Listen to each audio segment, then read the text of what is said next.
Harchupa, Gongtangpa, Sepa, Drapa, and Ronpa. The son of Harchenpa, the founder of a large community of Bern, was Harchen Jonupa, whose son was Harchen Dorjegon, whose son in turn was Harchen Pielgi Wangchuk. At the age of 15 years, Harchen Pielgi Wangchuk took to wife Getso of the clan of Nub, and assumed the burden of the chieftainship for his father. Life continued. His heart inclined to Buddha Dharma, and following the word of the king, he introduced the doctrine to his subjects. 10 years went by, and it came to pass that once he and his wife were at play in the lights of love, they both beheld a vision. It seemed to Getso that a golden bee, whose humming was sweeter than the sound of viols, came from the west and melted into the crown of her husband's head. To the Prince of Harchen it seemed that his wife had 3 eyes, and he saw a girl 8 years old holding a viol and singing. Ah, ri, li, ma, and hri. She came towards him and vanished, and once the earth shook, there was a burst of light and roar of thunder, followed by a long, low rumbling. A little spring by the castle swelled into a lake, and there were many other signs. That night Harchenpa dreamed another dream. This time he was holding in his hand an 8-petaled lotus that shone with light all around. He heard a voice proclaim that the light filled the universe of 1,000,000,000 worlds, and he dreamed that from the crown of his head there sprang a stupa made of coral. People were drawn to it from China, Jiang, Hor, Tibet, Mongolia, Mon, and Nepal, and other lands. Some said that they had come just to see it. Others that they wished to take it away with them. Some said that they wanted to steal it, others that they wanted to carry it off.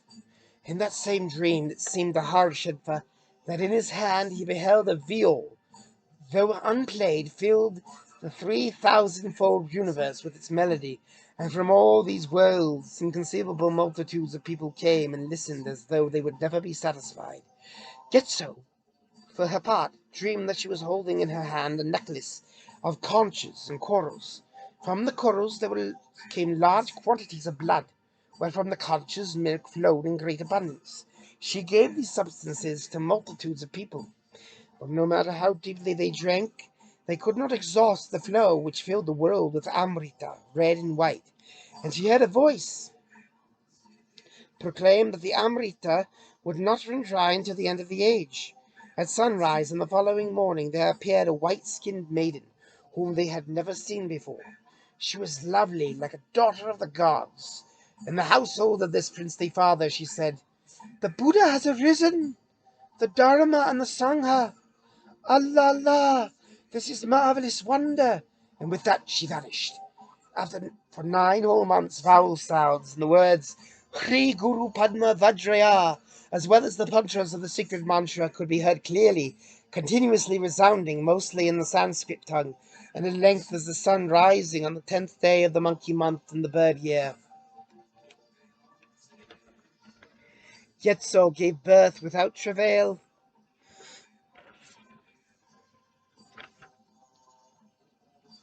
10th day of the monkey month in the bird year. In that very instant the earth trembled, and there was a sound of rumbling thunder. A rain of flowers fell, and the lake increased greatly in volume, and all around its shores there appeared a marvelous array of red and white blossoms sparkling in full bloom. The palace was enfolded in a tent of rainbows, a web of criss-cross rays of iridescent light visible for all to see. Music filled the sky, and for a long time the sweet sound of a viol could be heard. Many goddesses were seen among the clouds singing this auspicious song. Hri! Nature the Dharmakaya, Samantabhadri of great bliss, Vajra Yogini, Sambhogakaya Dakini, Nirmanakaya, Supreme Mother of all Buddhas, to you all happiness and fortune. Dharmakaya Dakini, Abyss of the voidness, Sambhogakaya, Sarasvati, Mother of all Buddhas in the triple time. Nirmanakaya, Supreme and perfect endowed, to you the victory. Dharmakaya, expansive primal wisdom, Sambhogakaya, Mother of exalted ones, White Tara of the 7 eyes, Nirmanakaya, supreme among the living, to you we bow. And letting fall a rain of flowers, they melted into empty space. At the very moment of her birth, the child recited the vowels and consonants and exclaimed, "Great Lord of Ogyan, think of me!" And kneeling or sitting with her legs crossed, she would stay staring with wide-open eyes, unsullied by the impurities of the womb. The flesh of her body glowed white and rosy. Her teeth were like the rows of tiny conch shells, and her blue-black hair fell to her waist. When her mother brought her butter of the Dri to eat, she said to her, "I, your child, the Yugini Nemanakaya, nourished by the food of pure essences, and unclean foods I now have long forgotten. But, mother, I will eat that you may gain in merit. Essential teachings will be what I eat, and all samsara will be what I swallow.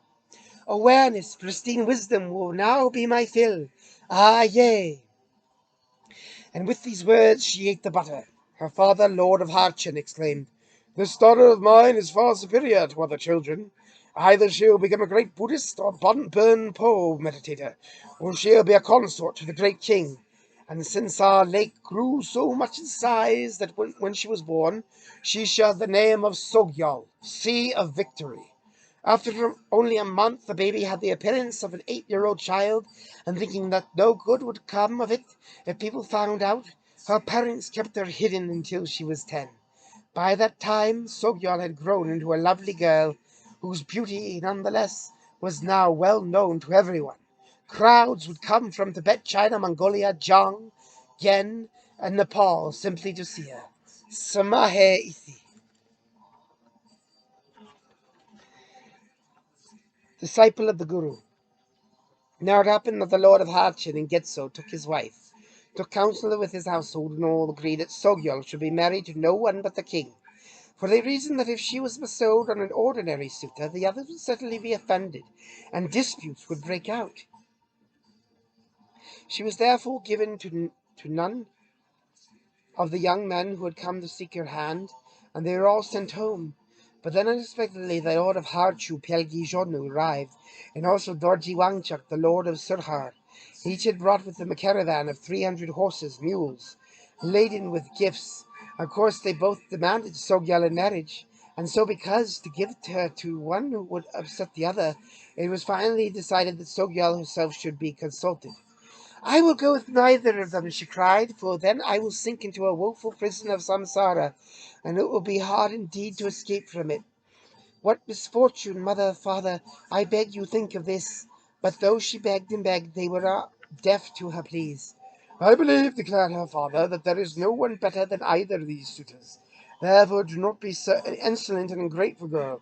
I cannot bring myself to send you far away to China to whore. Come now, I will give you to one of these."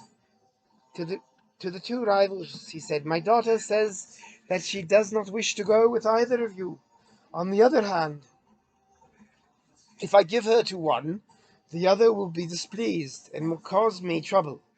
But the girl is my daughter, and you are rivals for her hand. Therefore I will drive her out of the house, and the one who catches her may keep her. The loser, though, must cause no trouble. If he does, I will hand him over to the king for punishment." Robed in rich silk and with a caravan of 100 mules and horses, loaded with provisions, the defenseless Tsogyal was brought outside. No sooner was she there than the two rivals were after her, vying with each other in speed. Shantipa, the minister of the Lord of Hachu, was the quickest, and seizing Tsogyal by the hair, he tried to take her with him. Tsogyal dug her feet into a boulder, purring at it as if it were clay. No one could move her. She was unshakable as a mountain. Tearing off her finery, the wicked minister whipped her with metal scourges on her naked flesh. "Shameless girl," he cried, "your parents were unable to command you. Come with me, or I will kill you." But he beat her, and he beat her. But Tsogyal saying, "If this human body I have gained, once only in the space of many kalpas, is not to be a means to winning enlightenment, why should I make of it a source of sorrow in samsara? Glorious Hachu, high and mighty though he be, has not the chances of a single day to win enlightenment. So kill me if you wish, I do not care." The minister Shantipa retorted, "Woman, outwardly your form is fair, inside all is rotten, because your skin is lovely. You are trouble for our rulers. Soft outside, but inside hard as grit. Harchu's wife, my girl, you will become." And Tsogyal said, "Grace with freedom and endowment, this human form is so difficult to find. But is it hard to find a body such as yours, doing only evil, scarcely even man? Harchu's wife, why should I be? Again the minister beat her with scourges until her body was mangled and bloody. Finally Tsogyal could bear it no longer, and standing up she went away with him. That evening the minister and his men arrived at Drada, where they made merry with dancing and song. Tsogyal was in despair. Down her tears fell, mingling with her blood. She thought hard how she might escape, but to no avail. Then, overwhelmed with sadness, she sang this lamentation to the Buddhas of the 10 directions. Kyamahu, protectors of all beings, Buddhas of the 10 directions, and all bodhisattvas, guardians mighty and compassionate, with eyes of wisdom, miraculous power, the time has come to honor your great vows of bodhicitta. My pure white wish was whiter than the snow, but through the deeds of demon foes it clouds and darkens, blacker than the rust. Oh, look on me with eyes of great compassion. My wish was excellent like precious gold, and through the deeds of demon foes it is debased, in worse than alloy. Turn to me your eyes of wisdom. My wish to be enlightened was perfect like a jewel, but through the deeds of demon foes it falls to crassness, cheaper than a stone. Mighty ones, display your strength. I wish to practice Dharma in this life and form, but through the deeds of demon foes I'm tripped and fall into the marshes of samsara. O you who have compassion, turn me swiftly from this path. As soon as the song was over, all the men fell asleep as if besotted by their beer, and swifter than the wind over hill and dale, Tsogyal fled far away to the south. Next morning there was uproar in the camp. The man ransacked the whole of Harchin, but Tsogyal was nowhere to be found. They looked everywhere, but in the end they had to return to Harchu empty-handed. Now it was at that time that Master Padmasambhava himself had made his way, in the twinkling of an eye, to Samyachempu. The evil minister discovered this, and went there in a body, intending to put him to life continuation. But what they found there was a blazing mass of fire, and they were filled with fear. Returning to the king, they said, Kyeho, great king, son of gods, lord of men, that sovereign vagabond we brought to justice and drove away to Tokar, has none instead to Chimpu, and is living there. Shall we slay him, or once more drive him into exile? In his heart the pious king rejoiced, thinking that he would request the master for instructions on how to attain enlightenment without first having to abandon the defilements. He sent 3 translators to invite him to return, entrusting each with an offering of 3 golden ingots. Later, when the master was coming down from Chimpu, the evil ministers lay in wait for him in a narrow gorge, armed to the teeth. The master knew of this, and sending the 3 translators on ahead, he came afterwards alone, making the mudra of threatening. He cried, Hung, hung, hung, and a mountain of the fire blazed up to the peaks of existence. He appeared in the wrathful form of Guru Drapo, and the ministers all fell senseless to the ground. He then appeared in the royal palace, where the king was overcome with fright, that he fainted away, although his courtiers could see nothing. The master then withdrew the manifestations and resumed his peaceful form. When the king recovered his senses, he made many prostrations and circumambulations.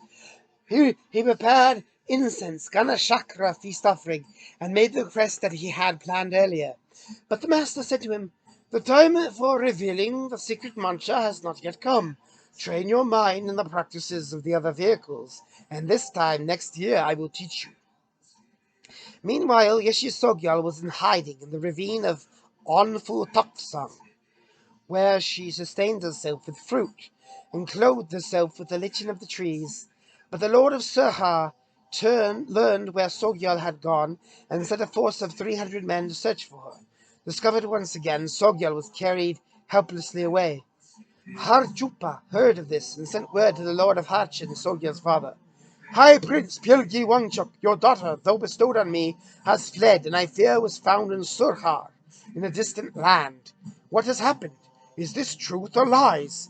If this was your knowledge, I will fight you. If not, I will make war on Surhar. So saying, he gathered a great army. Harchen Pel sent this answer. This is my reply to Harchudor Pel. Your bride has run away, but I will not reproach you. I did not know indeed that she had left your house. How would war be to your gain? And he massed his troops. A message then arrived from Sir Harpa. High Prince Pyelgi Wanchuk, I sought your daughter in far distant lands, and finding her, have brought her to my house. If I offer jewels and wealth untold, will you give me your lovely child to me? But this was the reply he received.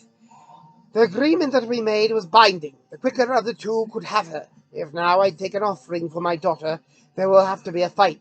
And for sake of peace, for others yourself, allow my child to wander where she will, in those far distant lands. Sur Harpa, however, declared that regardless of the consequences, he would not release Tsogyal. He put the girl in chains and gathering a large army prepared for battle. But the news reached the ears of the king, and he dispatched 7 ministers to Harchen, carrying this message. Harchen Pelgi Wangchuck, listen, if you pay no heed to me, your king, my strength will crush you speedily. Your daughter is sublime and beautiful, a worthy queen for me. Should any of my subjects cause unrest, his life is forfeit as the law decrees. Harchen Pelgi Wangchuck then recounted the events in detail to the king, and offered his daughter with this message. Ho, Lord of the world and strong among men, my daughter is the cream and pick of many. If the king will take her for his queen, how could this not be a joy to me? Wars and disputes I already dread, but fear much more the armies of the king. The king was well pleased, and with a force of 900 horsemen he proceeded to Surha, and frightened his lord into submission.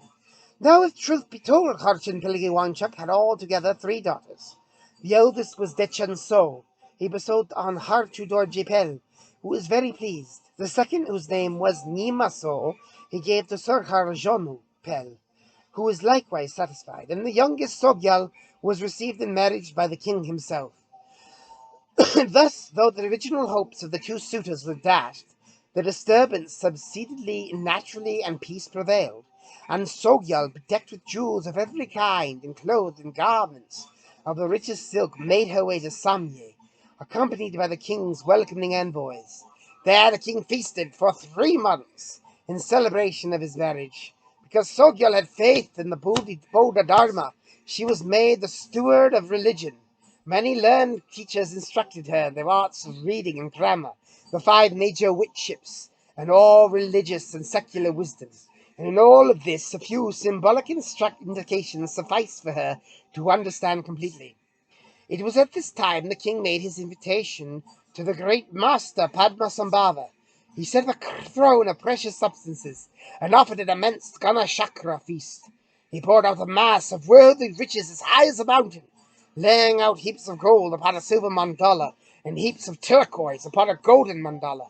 Most magnificent of all, he offered his whole empire, the 4 central provinces of U and Song, to represent Mount Meru, China, Zhang, and Han, as the eastern continent and subcontinents, Jar and Gongpo, and Mon as the southern continent and subcontinents, the 3 regions of Unghari, and there's the western continent and subcontinents, and Hor, Mongolia, and the northern plains, the northern continents and subcontinents.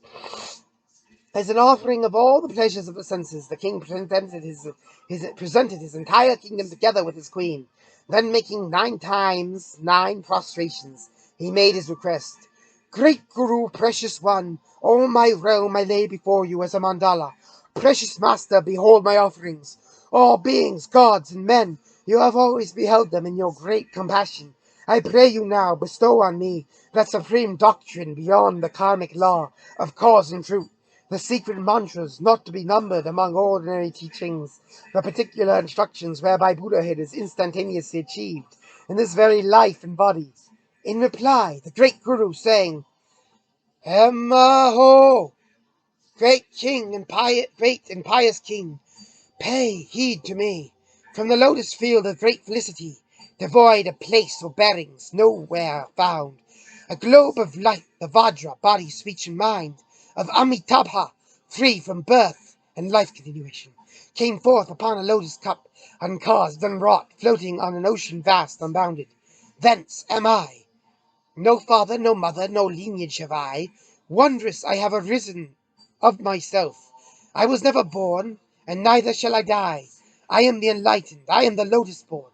I, the sovereign of the host of Dakinis, am holder of the very secret mantras, transcending law of cause and fruit, tantra, agama, upadesha, teachings for the practice, intimate direct instructions. All this I hold in Samaya's vital, not to be forgotten. The offerings of the mighty king are splendid, but Dharma is not bartered for possessions. To traffic thus would rot the root Samaya. Destruction would fall us both, and at our life continuation would plunge us down to hell. The whole wide world I have within my power. Your kingly gifts, though vast, do not suffice as reason to reveal the secret mantras, teachings that require a perfect vessel, for whom the precious snow lion's milk is poured in other than a cup of purest gold.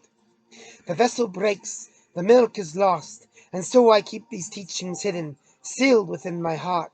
As he sang, he miraculously extended his body, the upper part filling the world of desire, the lower part reaching down to the abysses of hell.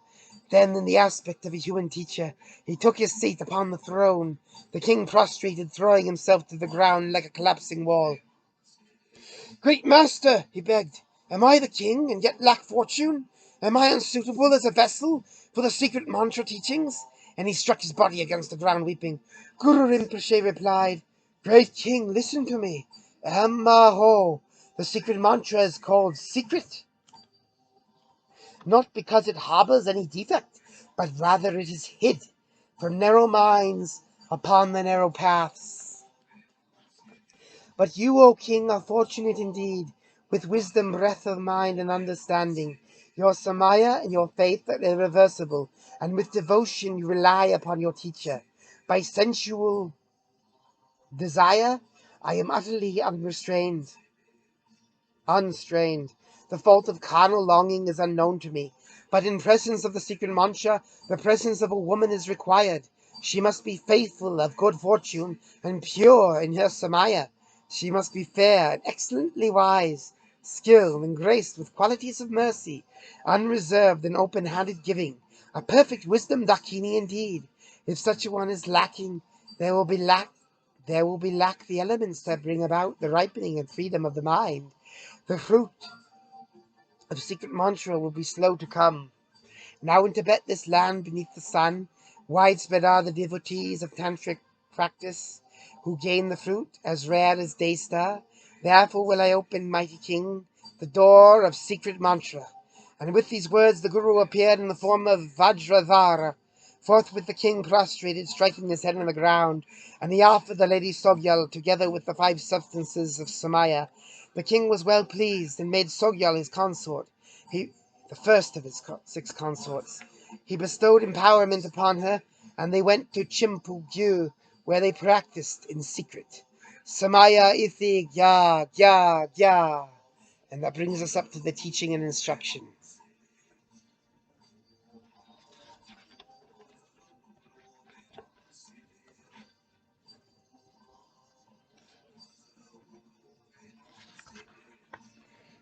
I will save more for another day. Of the life of Yeshe Tsogyal, the lotus born.